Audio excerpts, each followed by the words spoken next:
Bonsoir à vous tous. Elle était devenue un véritable mythe. Brigitte Bardot est décédée hier à l'âge de 91 ans. Elle s'est éteinte chez elle à la Madrague, à Saint-Tropez. Brigitte Bardot qui sera finalement inhumée dans le cimetière marin de la commune. Emmanuel Macron évoque une légende du siècle, tandis que des personnalités comme Pierre Arditi ou Lynn Renaud saluent sa liberté et son courage. Brigitte Bardot qui a marqué durablement le cinéma des années 1950 aux années 1970. En 1978, elle stoppe tout pour se consacrer à sa grande cause, la protection des animaux. On écoute l'écrivain et journaliste Henri-Jean Servat, auteur des Petites Chéries de la Côte d'Azur et ami de Brigitte Bardot depuis 38 ans. Du jour au lendemain, elle s'est trouvée ridicule, elle trouvait qu'elle avait 40 ans, et elle avait plus l'âge de ces trucs-là, et elle a compris qu'il y avait une cause plus importante que de se grimer, que de parader, que de jouer les actrices.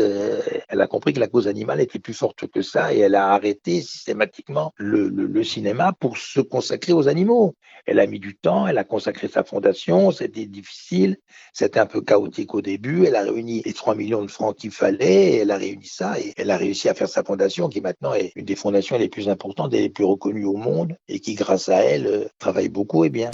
La SPA qui rappelle également l'engagement inlassable de l'actrice pour la cause animale. Un hommage national devrait prochainement honorer sa mémoire.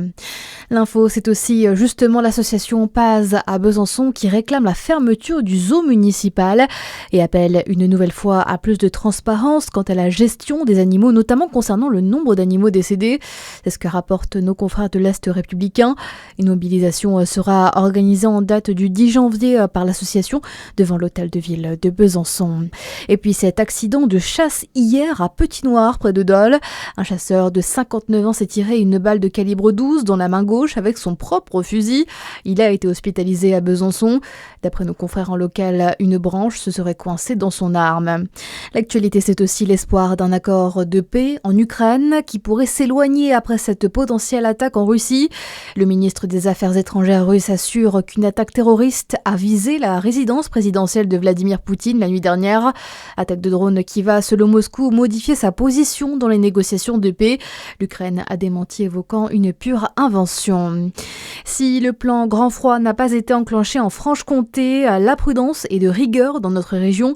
Nos départements qui seront placés en vigilance jaune Grand Froid demain.